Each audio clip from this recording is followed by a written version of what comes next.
L-isem tal-Missier u tal-Iben u tal-Ispirtu Santu. Amen. Il-paċi ma'kom. Nati merħba lil kulħadd mod speċjali l-familji ta' dawn l-erba' kandidati għas-saċerdozju f'wieħed mill-ġurnali kien hemm miktub lillum se nordnhom diakni u presbiteri, kon jonqos l-episkopat ukoll f'daqqa waħda kollox. Maħniex għalkemm ħerqanin li narawhom saċerdoti, imma maħniex daqshekk maġlin. Illum il-Knisja se tilqahom bħala kandidati għad-djakonat u għall-presbiterat. U aħna ltqajna wkoll f'din is-solennità Quddiesa tal-Epifanija biex nilqgħu wkoll ix-xewqa tagħhom fil-preżenza tal-ġenituri eżis tagħhom u nakkompanjawhom din it-triq li l-mulej qiegħed isejħilhom għaliha. Kuti, aħna nibdew din iċ-ċelebrazzjoni f'din il-festa tas-sew solenni jew narfu ħtijietna biex inħejju ruħna għaċ-ċelebrazzjoni tal-misteri Quddiesa u biex nirċievu il-barka apostolika bl-indulġenza plenarja fl-aħħar tal-Quddiesa. Nistqar l-Alla li jista' kollox u lilkom ħuti li jiena dnibt ħafna bil-ħsieb, bil-kliem, bil-emil u bil-ħallej dmirijieti tiegħi bl-akbar tiegħi. Għalhekk nitlob lill-Imqazza Marija dejjem Verġni lill-Anġu l-Qaddisin kollha u lilkom ħuti biex titolbu għalija lill-Mulej Alla tagħna.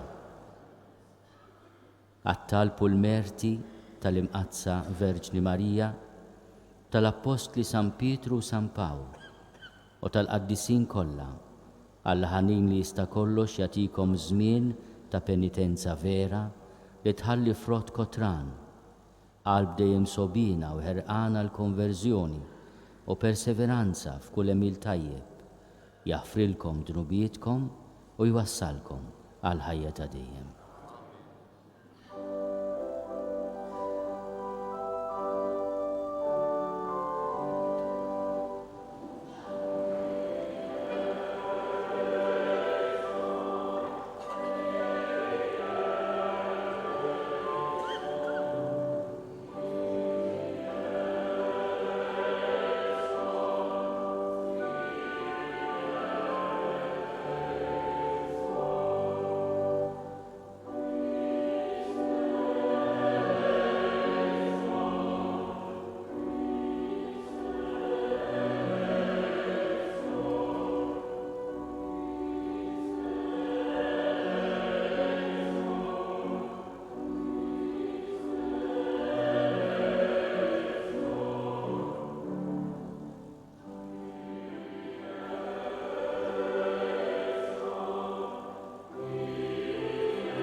Gloria in excelsis Deo.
nitolbu. U Alla inti llum kewkba mexxejt il-ġnus u għarraftom lill-ibnek il-waħdini. Fil-ħina tiegħek għatina li aħna li ġa għarrafniek bis-saħħa tal-fidi. Naslu biex nitax u wiċċ imbiċċ fis-seb tal-kobor tiegħek fis-sema. Bibnek Ġesu Kristu Sidna li u Alla. U miegħek jgħixu jsaltan flimkien mal-Ispirtu Santu għal dejjem ta' dejjem.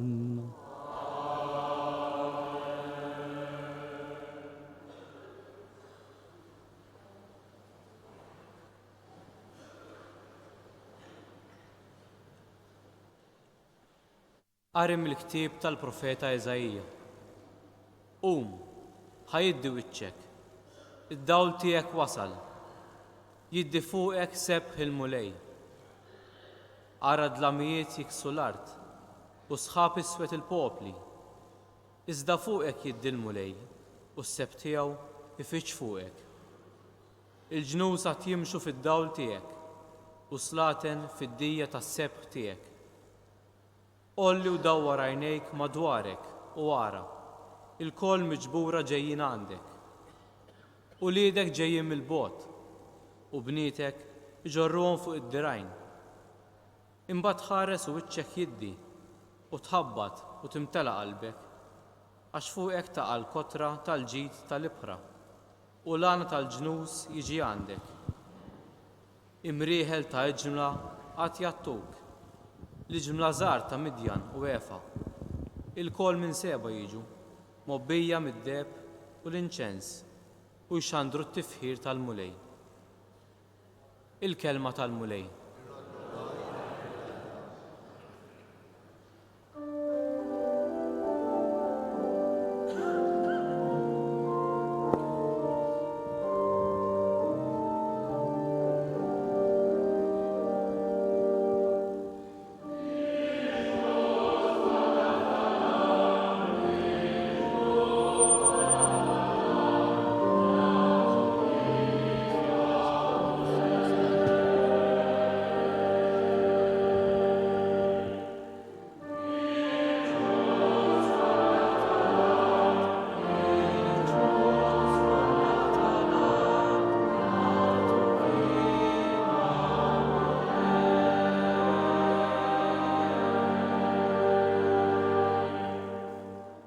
Alla, għati lis-sultan il-ħaq tiegħek, il-ġustizzja tiegħek lil bin is-sultan, biex jiġġudika l-poplu tiegħek bil-ġustizzja u bil-ħaq l-imsejknin tiegħek.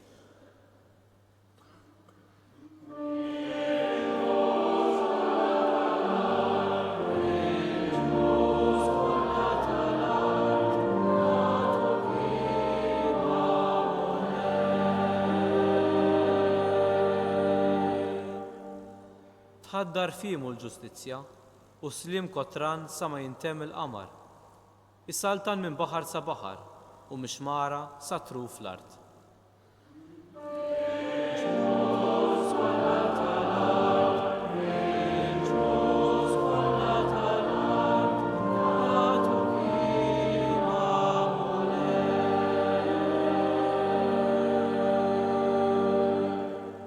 Is-slaten ta' Tarsis u tal-Gżejjer jagħtuh ir-rigali. Is-slaten ta' Seba u ta' Sabot jiet iġibulu. Iqimuh is-slaten kollha, il-ġnus kollha li llu jaqdu.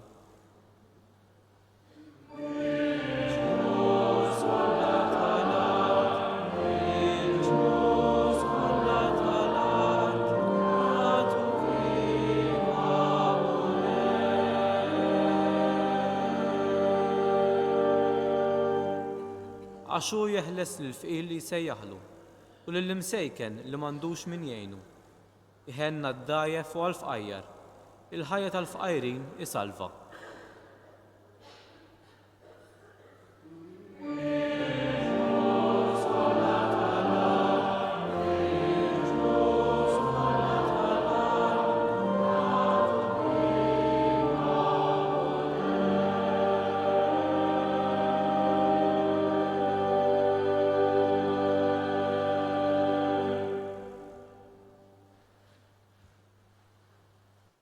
Qari mill-littra ta' San Pawl Apostlu lill-Efesin. Ħuti, intom smajtu bil-pjan tal-grazzja li Alla tani għal-ġid tagħkom, jiġifieri li permezz tar-rivelazzjoni għarrafni l-misteru. Dan hu l-misteru li fil-ġenerazzjonijiet li modija ma kienx marraf lill-bniedem bħalma issa ġie rrivelat lill-apostli Quddiesa tiegħu u lill-profeti fl-Ispirtu. Jiġifieri li l-pagani huma msejħa biex ikollhom sem mill-istess wirt. Ikunu membri tal-istess ġisem, ikollhom sem mill-istess wieda fi Kristu Ġesu permezz tal-Evanġelju. Il-kelma tal-mulej. Inroddu ħajr lill-Alla.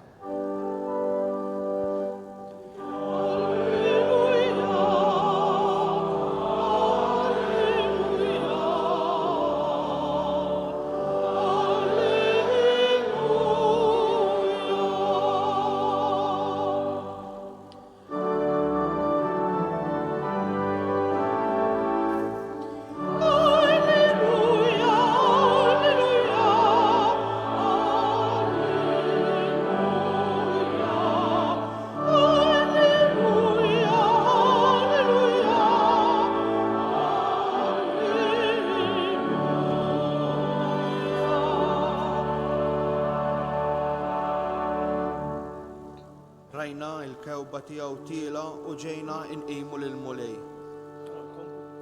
Rajna l-kewba tiegħu fil-vant u ġejna nqimu lill-mulej.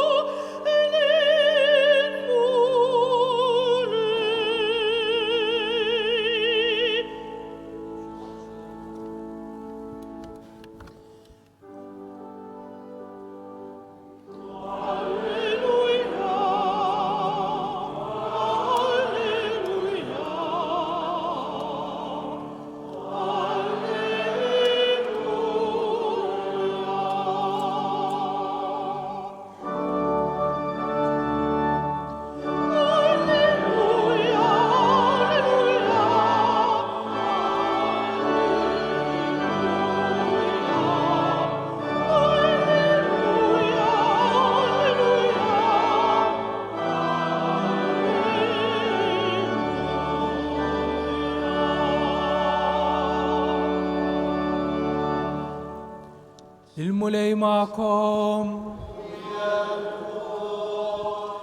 Qari mill-Evanġelju skont San Mattew.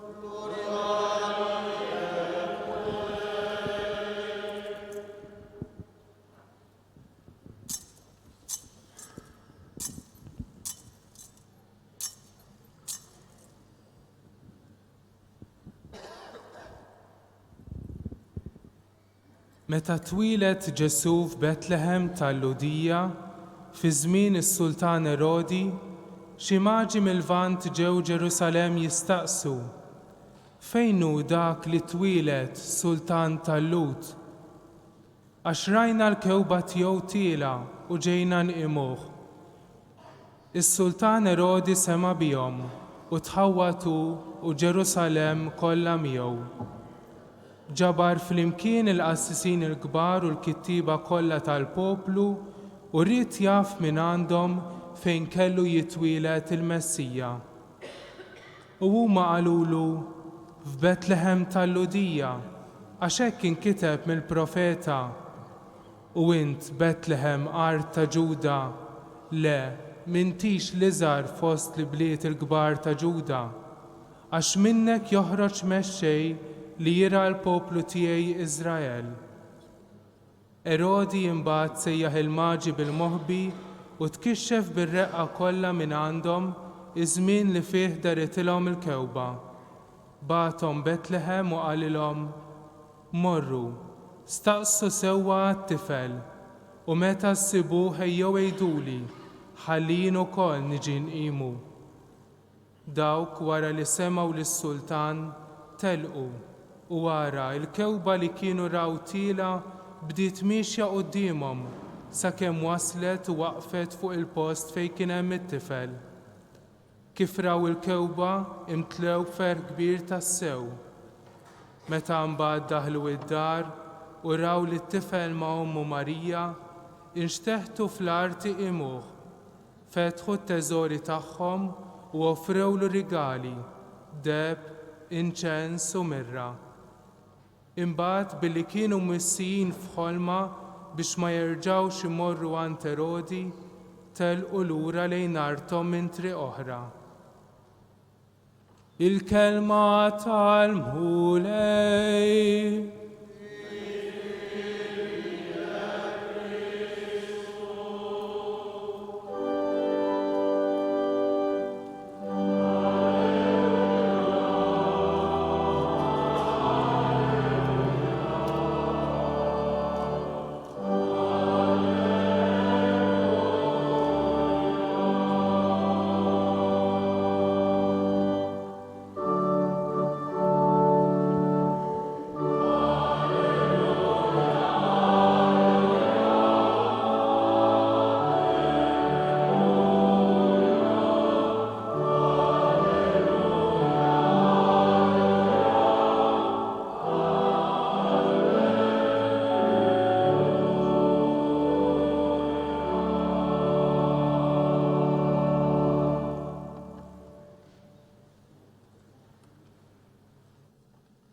Quddiesa, f'dawn il-ġranet der fostna s-seb tal-Mulej, u se jibqa' jidher sa ma jerġa' jiġi b'seta u glorja kbira. Dur is-sena kollha flimkien mal-Knisja, aħna ngħixu l-misteru tas-salvazzjoni tagħna li jilħaq il-qofol tiegħu fit-tliet jiem imqazza tal-għajt li fihom niċċelebraw il-passjoni, il-mewt u l-qawmin ta' Kristu mill-imwiet. Din is-sena il-ferħ tal-għajt il-kbir li xerret ma' kull imkien fid-dinja se ngħixuh mal-Knisja kollha fis-16 ta' April. Iżda kull nhar ta' Ħadd il-Knisja tistedinna biex ngħixu dan il-ferħ tal-għajt, għax kull nhar ta' Ħadd il-Knisja tiċċelebra l-misteru kbir tal-fidwa tagħna. U tfakkarna li l-Mulej bil-mewt tiegħu qeret il-mewt tagħna u bil-qawmin tiegħu mill-imwiet tagħna ħajja ġdida. Marbutin ma' din il-festa tas-salvazzjoni tagħna, hemm il-jum qaddis tal-bidu tar-Randan imqaddes li din is-sena se niċċelebraw fl-ewwel ta' Marzu. Hemm it-tluħ tal-Mulej fis-sema li se jiġi fit-28 ta' Mejju. Hemm fl-4 ta' Ġunju jum għajt il-50 li għala iż-żmien tal-għajt il-kbir tal-Mulej. U hemm imbagħad l-ewwel ħadd tal-Avvent fit-3 ta' Diċembru meta mill-ġdid mal-Knisja nibdew ngħixu l-misteru tas-salvazzjoni tagħna. Il-Knisja tħabbar ukoll il-misteru tal-għajt meta matul is-sena tiċċelebra l-festi tal-imqazza Verġni Marija Omm Alla u Omm il-Knisja tal-Apostli u tal-Qaddisin tal-Martri tal-Rajja tal-Erwieħ u tal-Verġni u kull meta tagħmel it-tifkira ta' ħutna l-mejtin. Waqt li tagħti tifkir ġie glorja u ratti l-ħajr lil mulej Ġesu li kien li hu u li jibqa' għal dejjem fi żminijiet sit u sultan tal-ħolqien kollu.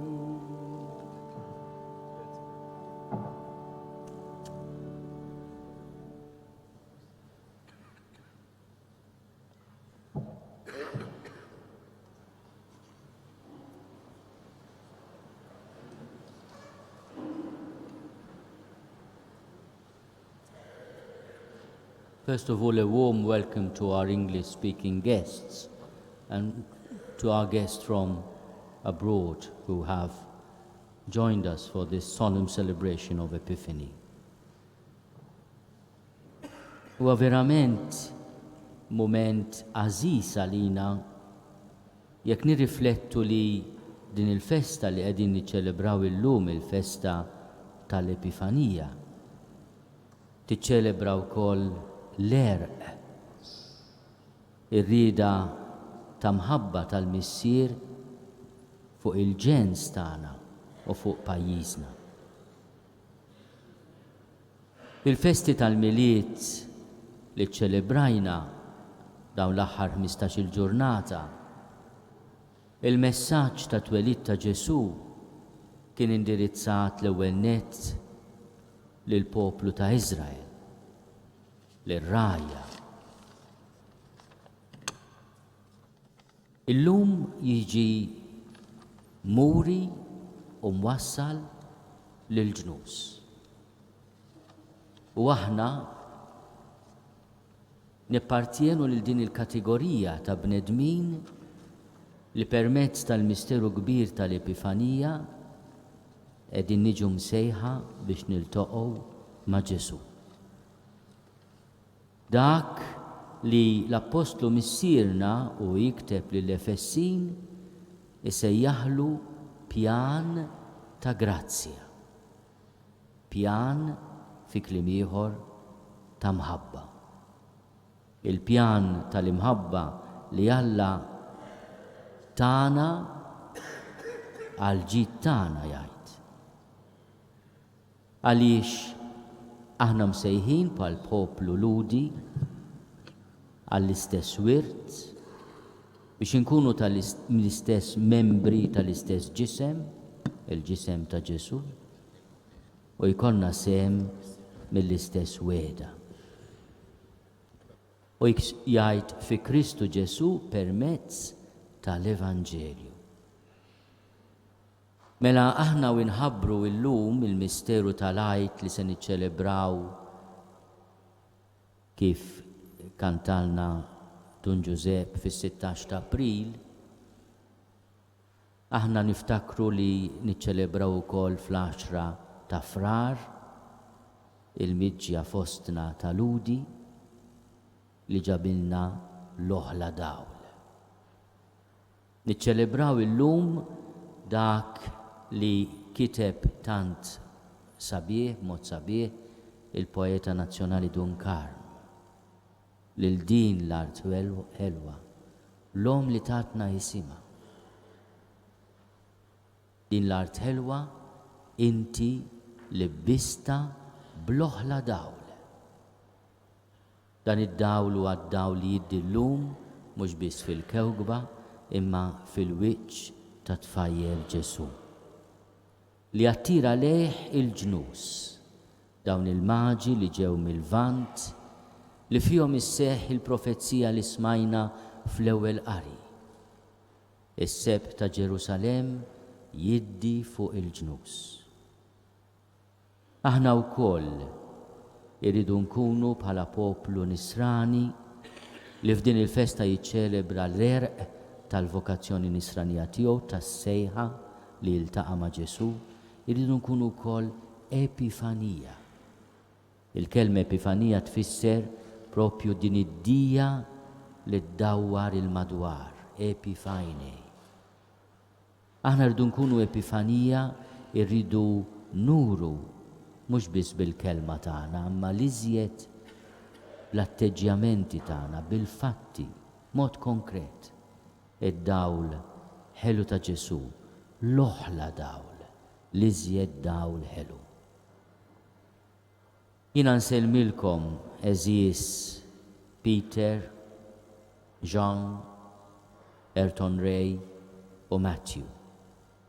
Insellem il-ġenituri eżies tagħkom li llum qegħdin jakkompanjawkom biex idealment jippreżentawkom lill-Knisja.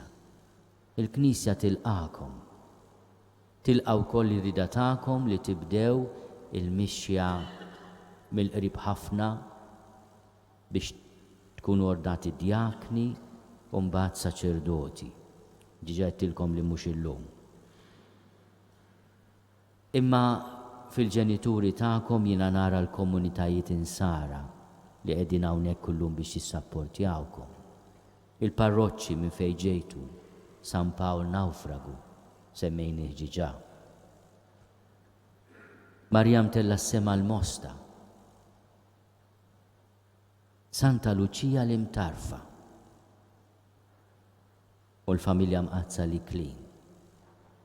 Għandna żewġ parroċċi ta' tradizzjoni kbira u żewġ parroċċi ta' żożija kbira.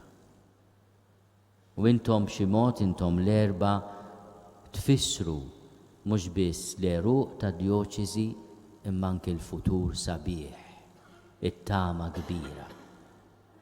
Hija grazzja kbira lija personali li l-inqak Ayrton Ray u lil dawk il-vokazzjonijiet kollha li jridu joħorġu mill-Imtarfa, mill-parroċċa żgħira tiegħek.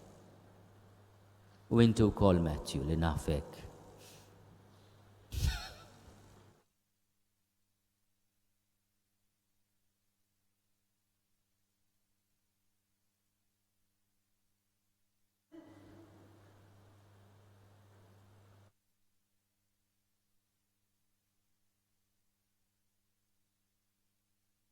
Nafek abbati miegħi żgħir,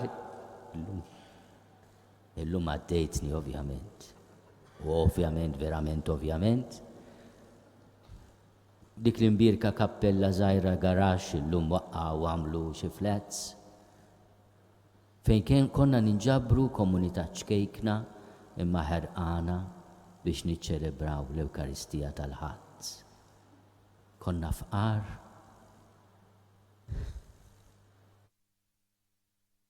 Imma kuntenti ħafna, ferħanin bil-fidi tagħna.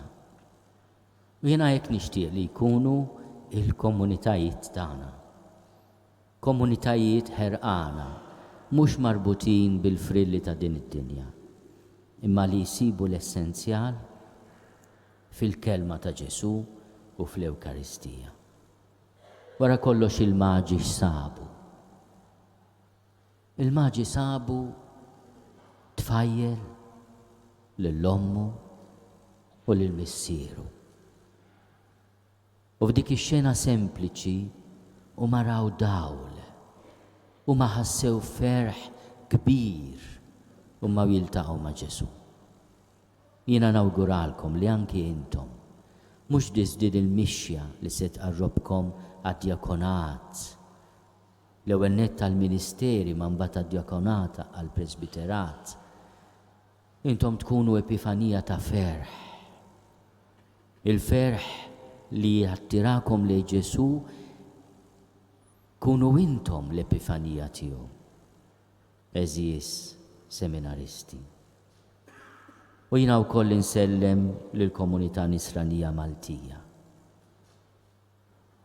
U f'dan il-jum tal-Epifanija ngħidilha la tibżax, għamel kuraġġ, imla l-qalb tiegħek bit-tama, imma kompli fittex li tiltaqa' ma' Ġesu.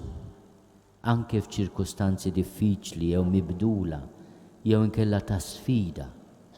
Ejjew inkomplu nfittxu il-wiċċ ta' Ġesu, ma nibżgħux nibdew il-vjaġġ qaddis li wassalna leh. Dak il-vjaġġ qaddis igwidat mill-kewkba, igwidat mill-elementi tas-sema, imma li jibqa' vjaġġ fuq l-art, b'saħħajna konkretament ankrati mal-art, imma fl-istess ħin dejjem f'mixja. Rajna l-kewkba tiegħu u ġejna nqimu lil-mulej. Jarra kull min jiltaqa' magħna, kull min jiltaqa' magħkom, ikun jista' jgħid rajna d-dija tiegħu. Kemm nixtieq li niltaqa' miegħu.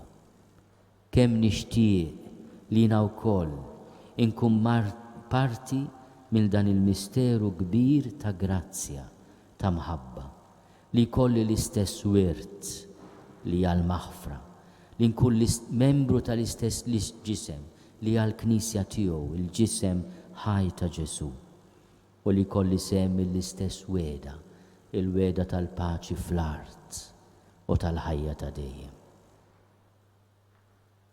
Today we celebrate the vocation of all nations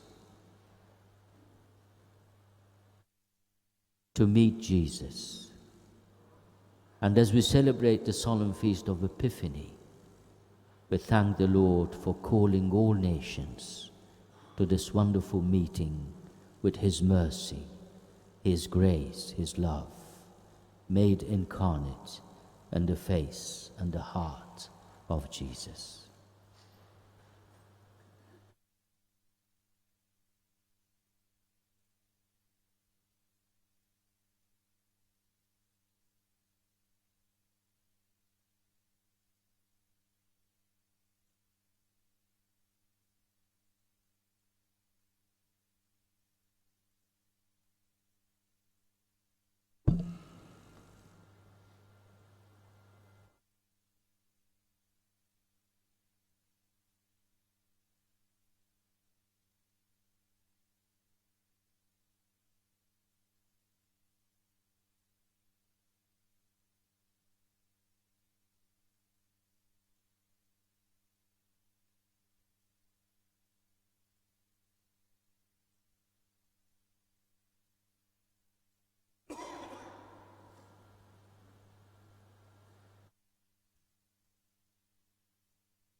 Jersqu dawk li jixtiequ jiġu milquha bħala kandidati għall-ordni sagri. Il-komunità tista' toqgħod tpoġġi. Peter Ellul mill-parroċċa ta' San Pawl Nawfragu il-Belt Valletta.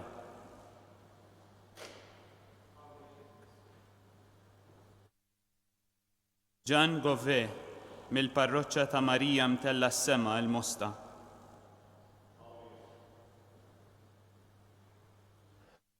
Ayrton Ray Muscat mill-parroċċa ta' Santa Lucia l-Imtarfa.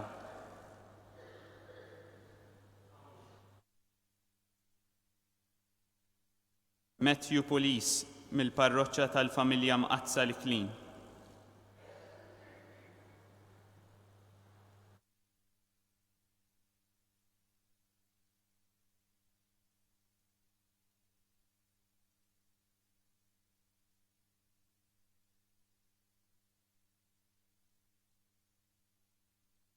Eżis uliedi, ir-rajja u li malmin li ħadu ħsieb il-formazzjoni tagħkom u daw kollha li qalu li jafukom taw xhieda tajba fuqkom u aħna nilqgħuha bil-fiduċja kollha. La darba weġibtu għas-sejħa tal-mulej, tridu tkomplu titħejjew b'mod li turu li intom tajba biex meta ikun il-waqt tilqgħu il-misteru fil-Knisja permezz tal-ordni sagri. Tridu intom tiffurmaw ruħkom b'mod li tkunu tistgħu taqdu bil-fideltà kollha lil Kristu l-mulej u lil ġisem tiegħu li hu l-Knisja. Il-Knisja tilqa' bil-ferħ dan il-proponiment tagħkom. Alla li beda din l-opra tajba fikom iwassala għat-tmiem. Tistgħu tagħtuhom applaws ta' inkoraġġiment.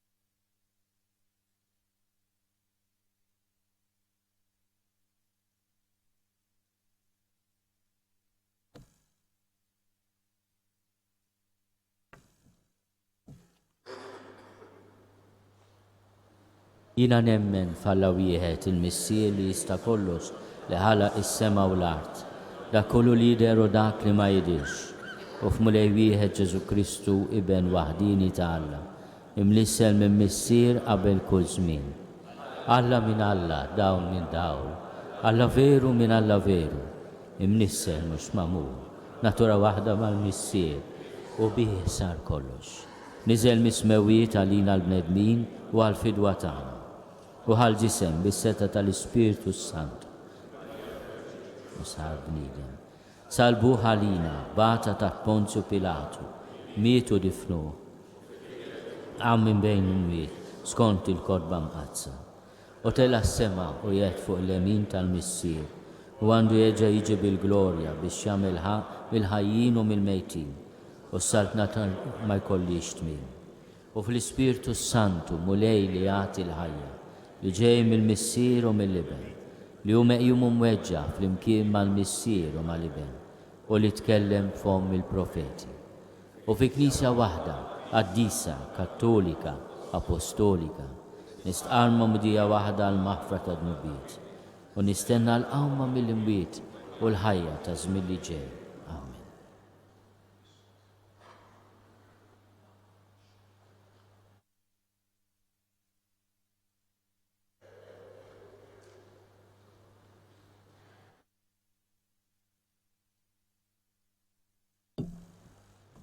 Ħuti eżis fiċ-ċokontana nitolbu lil mulej Alla tagħna biex isawwab il-grazzja u l-barka tiegħu fuq dawn il-qaddejja li jridu jagħtu ruhom għas-servizz tal-Knisja.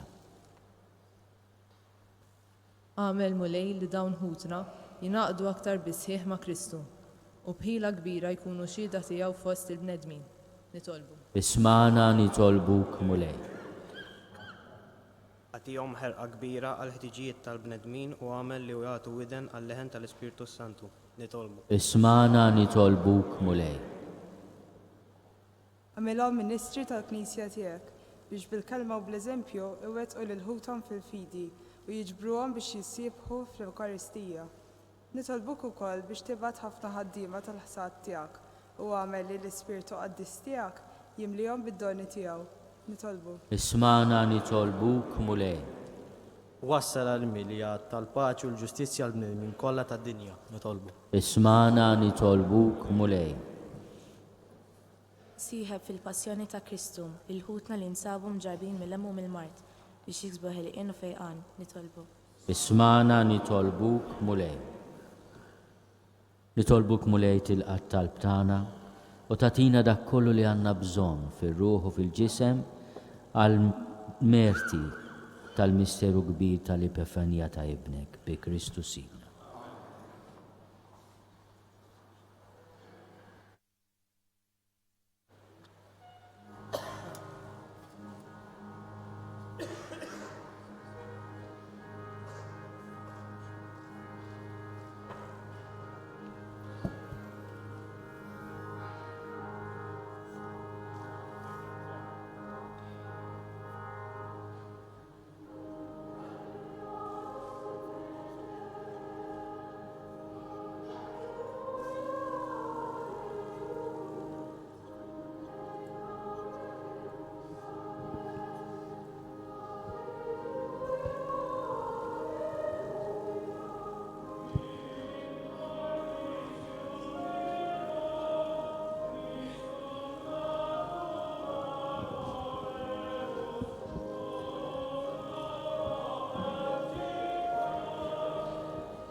l-estim li mmitu l-ilma daw.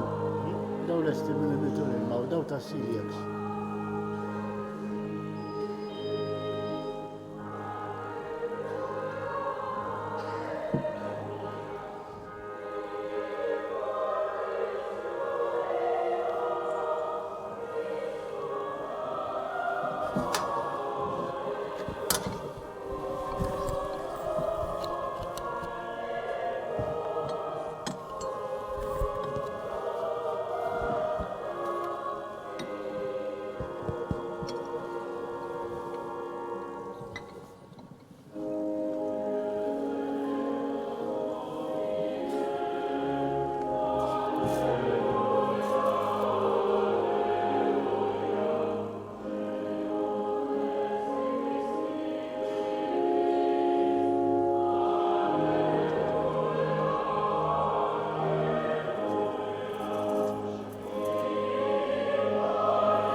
Nitolbu ħuti biex sagrifiċċju tiegħi u tagħkom ikun joġob lill-Alla l-Missier li jista' kollox.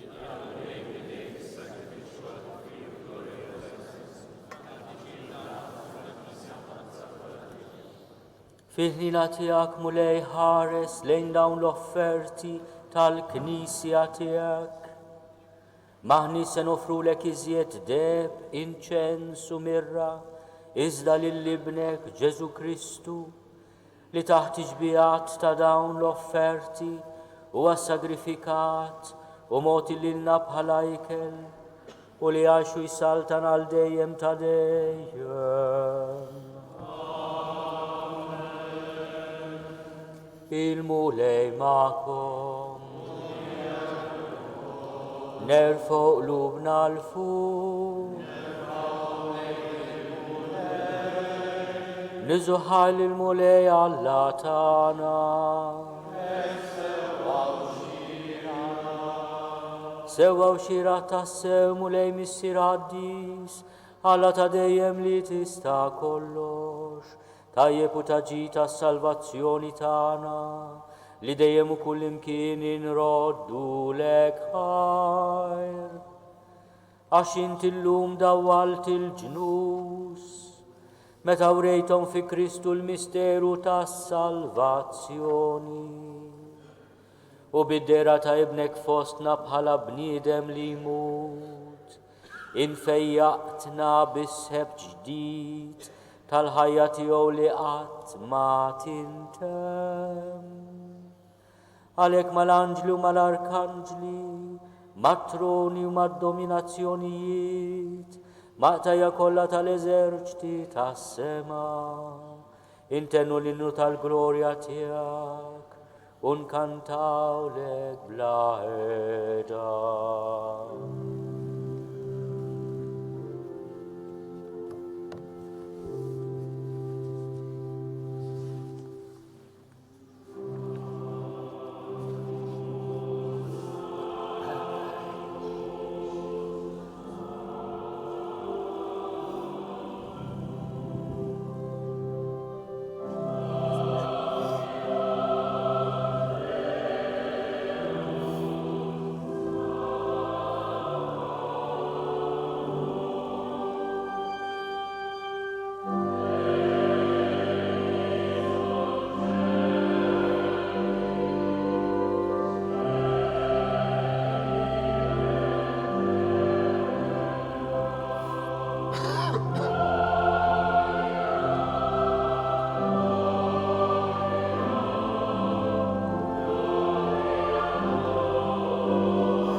Missier ħanin miċ-ċokoltana nitolbuk bibnek Ġesu Kristu Sidna, ilqa u birek dawn l-offerti safja u qaddisa li ġibna għas-sagrifiċċju.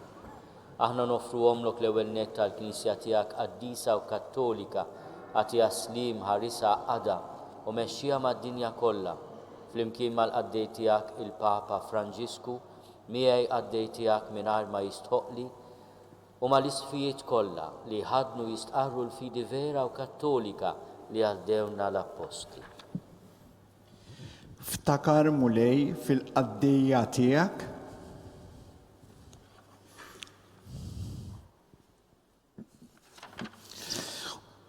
u f'dawn kollha li hawn madwarna. Inti taf tajjeb il-fidi u r-rabta tagħhom miegħek. Għalihom aħna nofrulek u huma wkoll joffru dan is-sagrifiċċju ta' tifħir għal ġid tagħhom u ta' qrabathom biex jiksbu l-fidwa ta' ruħhom u jaqilaw is-saħħa u s-salvazzjoni li jittamaw u ma jresqu t-talb ix-xewqat tagħhom quddiemek Alla ta' dejjem ħaj u veru. Imseħbin mal-Knisja kollha f'xirka waħda ta' mħabba. Waqt li niċċelebraw il-jum qaddis li fih ibnek il-waħdini miegħek minn dejjem ta' dejjem fil-glorja der fostna b'ġisem veru bħal tagħna, inġeddu bil-qima t-tifkira tal-glorjuża dejjem Verġni Marija, Om l-istess Alla u Sidna Ġesu Kristu, tal-arus tagħha San Ġusepp u tal-apostli u l-martri tiegħek Pietru, Pawlu, Andrija u tal-qaddisin tiegħek kollha, għal-mertju tal-tagħhom ejna f'kollox u ħarist. Ilqa nitolbuk mulej din l-offerta tagħna u tal-familja kollha tiegħek. Seddaq ħajjitna fis-sliem, eħlisna mit-telfin ta' dejjem u għodna fil-merħla tal-mażulin tiegħek. Birek u Alla nitolbuk din l-offerta, għamel li tkun kollha kemm tiegħek, wettaqa qaddisa il-qaħħa biex issir għalina l-ġisem u d-dem ta' ibnek il-Aziz Sidna Ġesu Kristu. U hawn il-lejl qabel ma bata ħal-ħobs li dejn qaddisa u mbirka tiegħu refajneh lejn is-sema lejk Alla missieru li tista' kollox, radlek il-ħajr, birek, qasam, tali d-dixxipli tiegħu u qal: ħudu u kulu l-koll minn dan, għax dan huwa ġismi li jingħata għalikom.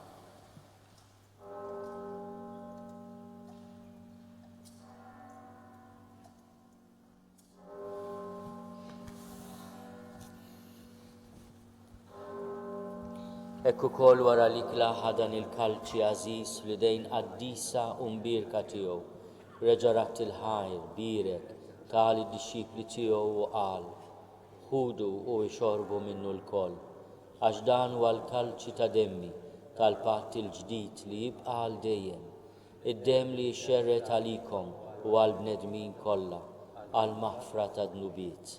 Għamlu dan tifkira tiegħu.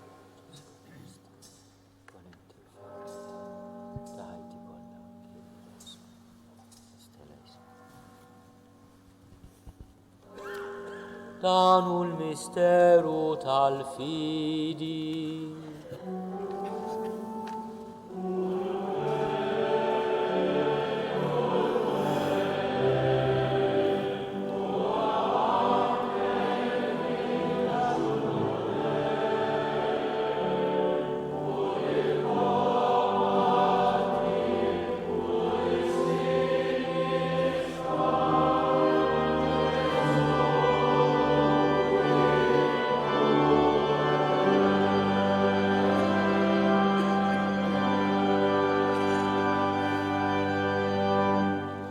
Għalhekk mulej aħna ministri tiegħek u l-poplu qaddis tiegħek, aħna nagħmlu dan tifkira tal-passjoni mqazza tal-istess ibnek Ġesu Kristu Sidna, tal-qawmin tiegħu mill-imwiet u tat-tluq glorjus tiegħu fis-sema, noffru lis-seb tiegħek bla tarf mill-ġid li inti stess tajtna, vittma safja, qaddisa bla teba, il-ħobs qaddis tal-ħajja ta' dejjem u l-kalċi tas-salvazzjoni bla tmiem.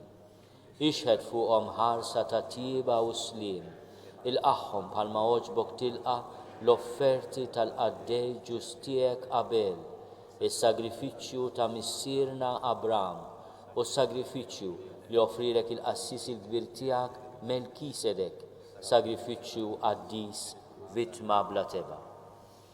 Fiċċo kontana nitolbuk Alla li tista' kollox, għamel l-anġlu qaddis tiegħek iwassalhom quddiem l-artal tiegħek fis-sema biex aħna l-koll li ninru semna mill-artal u nitqarbnu bil-ġisem u d-dem imqaddes ta' ibnek nimtlew b'kull barka u grazzja tas-sema. Ftakar ukoll mulej fil-qaddija tiegħek li telqu qabilna bis-sinjal tal-fidi li ħadu fil-Mammudija u qegħdin jistrieħu fir-raqda tas-sliem. Ħenna li jom mulej u għati li l-om u l-daw kolla li jistriħu fi Kristu il-ena id-dawl u slim. L-inna u kol midimbin għaddejja tijek, li nittamaw fil-kotra tal-ħniena tijek, għatina sem fi xirka tal-qaddisin apostli u martri tijek, Giovanni, Stefnu, Mattija, Barnaba u tal-qaddisin tijek kolla. Daħħalna fil-wirt magħhom, mhux għall-merti tagħna, iżda għall-ħniena u l-maħfra tiegħek bi Kristu Sidna. Bih mulejn dejjem taħloq u tqaddes dan il-ġid kollu, timlih bil-ħajja, dbirku u tqasmu lilna. Bi Kristu ma' Kristu fi Kristu, jingħata lilek Alla missier li tista' kollox, flimkien mal-Ispirtu Santu, kull ġieħu glorja għal dejjem ta' dejjem.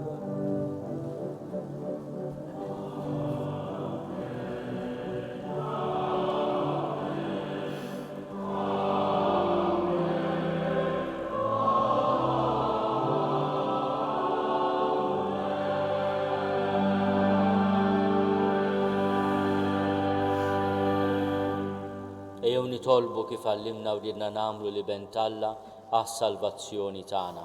Missierna li inti fis-smawiet jitqaddes ismek tiġi saltnatek, ikun li trid int kif is-sema hekk fl-art. Ħobżna ta' kuljum agħtina llum, aħfrinna dnubietna bħalma naħfru l-minu ħati għalina. La ddaħħalniex fit-tiġrib, iżda eħlisna mid-deni. Eħlisna nitolbuk mulej minn kull deni. Għatina fit-tiebu ħnina tiegħek il-paċi fi żmienna biex inkunu ħilsa dejjem midnub u mħarsa minn kull inkwiet. Aħna u nistennew u nittamaw il-għena u l-miġja tas-Salvatur tagħna Ġesu Kristu. Mulej Ġesu Kristu li għat lill-apostli tiegħek, inħallilkom is-slim, natikom is-slim tiegħi. La tħares lejn dnubietna, iżda ħares lejn il-fidi tal-Knisja tiegħek. Għatija slimu l-għaqda li int trid fiha, inti tgħixu s-saltan għal dejjem ta' dejjem. Il-paċi tal-mulej tkun dejjem magħkom. Għatu l-paċi lil xulxin.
danu l-ħaruf talla, danu li neħid nubiet tad-dinja, ħenin dawk li huma mistiedna għall-ikla tal-ħaruf.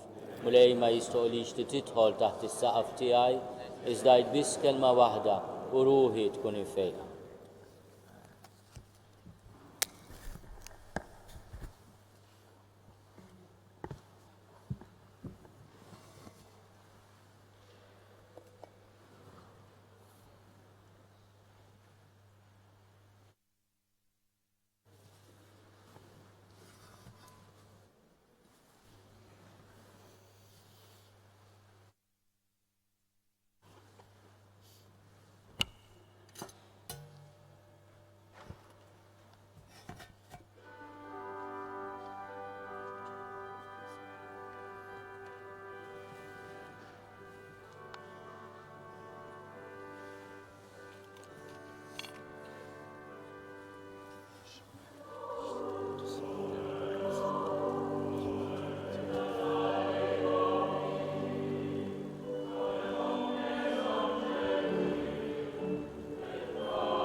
nitolbu mulej mexxina dejjem u kull imkien bid-dawl tiegħek tas-sema biex fema safja narfu l-misteri Quddiesa li fihom oġbok tatina sem u niċċivihom kif jixra bl-imħabba kollha bi Kristu Sidna.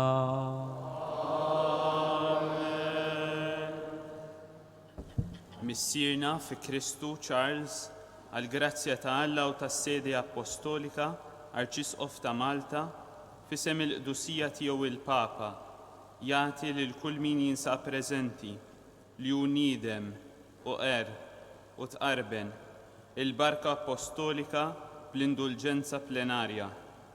Itolbu għalhekk lil Alla għall-Qudusija tiegħu il-Papa Franġisku, għal-omna l-Knisja mqazza u fitxu li timxu dejjem f'xirka sħiħa magħha b'ħajja Quddiesa.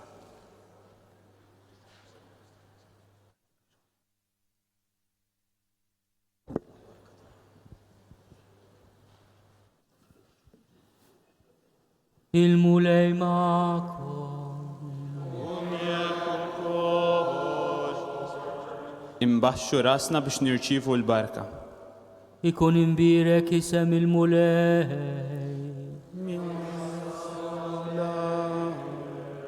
Lajnuna tagħna f'isem il-mulej. Li jagħmel is-sema u l-art. Bl-interċessjoni tal-Apostli San Pietru u San Pawl, iberikkom Alla li jista' kollox, il-Missier u l-Iben u l-Ispirtu Santu. Amen.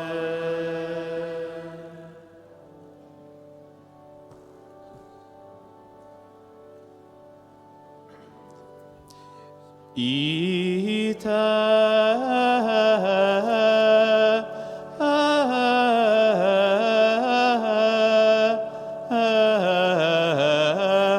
missa est.